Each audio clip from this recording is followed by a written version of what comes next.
Hello, and thanks again for joining me.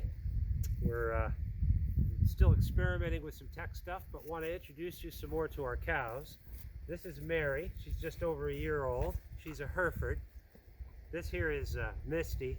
She came out of that Angus that you met recently, who is an Angus cross, but her dad's a Beefalo, so she's pretty typey for a Beefalo. And I realize a lot of people don't know a lot about cows. And here comes Clover. And so one thing that's kind of fun about them is they really do have unique personalities. They're kind of more like dogs. This one here, Misty, she's on her mother, so it's not like we bottle fed her, but she's been much more like a bottle baby. She's really quite a character. In fact, if I stop petting her, she'll probably start rubbing against me and demanding attention, much like a dog. So not everybody has the luxury of becoming friends with their cows, but when you're a small operation, you can have that luxury, but also it just makes management a lot easier if I'm trying to load them. Not that none of these have ever been loaded, other than a couple of them as babies that come here.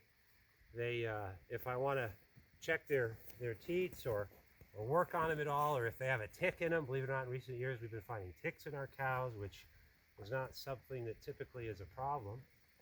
And it just makes it easier to manage them. If they have any wounds, she's got some probably lice here. This time of year it has more than anything to do with moisture. We're organic, so we don't use any wormers. This is Cindy. She's a good girl.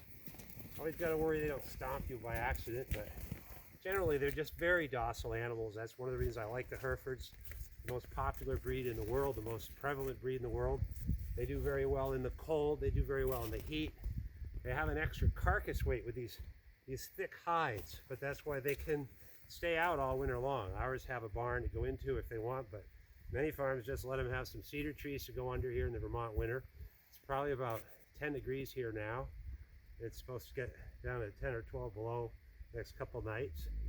But as long as they've got good feed, they're always going to be all right. Oh, Larry.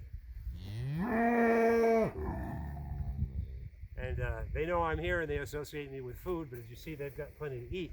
They're grass only. We don't grain them other than occasionally to give them, just sort of keep them used to the bucket in case we want to move them around, or when I bring them up the road to another pasture, I assure you they follow that bucket sound. But one of the real things that we want to talk about here is food supplies to help more people understand the importance of local food, where it comes from, and why regenerative practices are important. They don't have to be the only means, regenerative meaning organic or using no-till or other methods that are less impactful on the environment. It makes not only for healthier food and healthier animals and a healthier ecosystem, but it also has a lot to do with food security. And in 1929, before the Great Depression, there were about almost 30,000 dairy farms in the state of Vermont. I think we're at about 560 now. And when you lose those farms, of course, those are consolidated. And when you lose those farms, you've also lost the diversity that went with them. You've lost the pigs and the sheep and the goats or whatever other animals that were there. And so imagine if the collapse of our economy that happened in 1929 would recur now, where we now have over 300 million people, and then we had about 100 million, and we were largely tied very much to agrarian communities across the country. And because of the decline of agriculture, we've shepherded, so to speak, many millions, tens of millions of people into an urban lifestyle and an urban dependency. Their food in the cities comes from out in the country, and it comes from China, and it comes from Brazil, and it comes from Oklahoma and Texas, most of your beef, meaning it's trucked very long distances.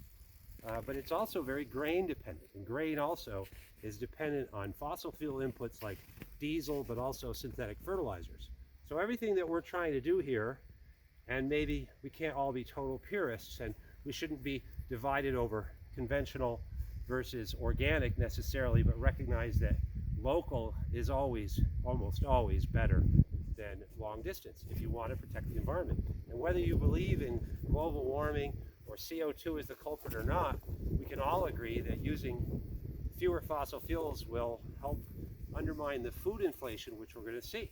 All three major synthetic fertilizers are three major fertilizers. They're not all synthetic, but they're all more and more expensive. They've all roughly tripled in cost in the last 2 years.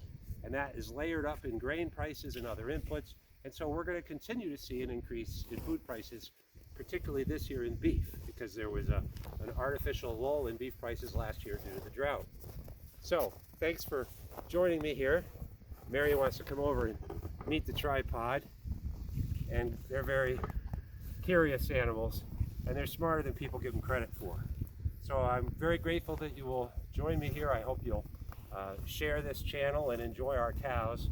We don't really exactly get rich on them by any means, but one of the reasons that we do this is to help educate other people, particularly children. And we also raise sheep here, and we'll talk more about what's involved in where your food comes from and why Vermonters have a rich cultural and economic history that has been founded in agriculture, and its history should be in agriculture as well. We're not really a mountainous place that's ideal for agriculture, but we're not really ideal for an urban life either, and being totally dependent on tourism is just not good for us. So Vermonters especially, but people everywhere, should become more informed about their food and its quality, how the animals are treated, where it comes from, and that young people and farmers can find a way to economically survive. There are artificial reasons why our farms have died. Huge subsidies of corn and soy and wheat and large monocultures that are destructive of our soils, causing soil erosion, the depletion of our aquifers. It is not sustainable.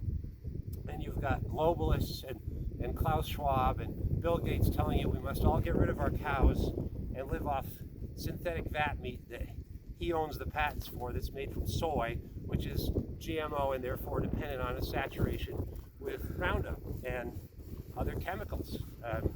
And it's time for Americans to realize that that's a false sale, that they've been selling this to us for almost 100 years now. And they increase their profits, and they paint farmers as being unintelligent or poor, and we've been made poor. So it's time to reverse that cycle, reclaim our culture, our economics, and our cows. So thanks again for listening. Have a wonderful day.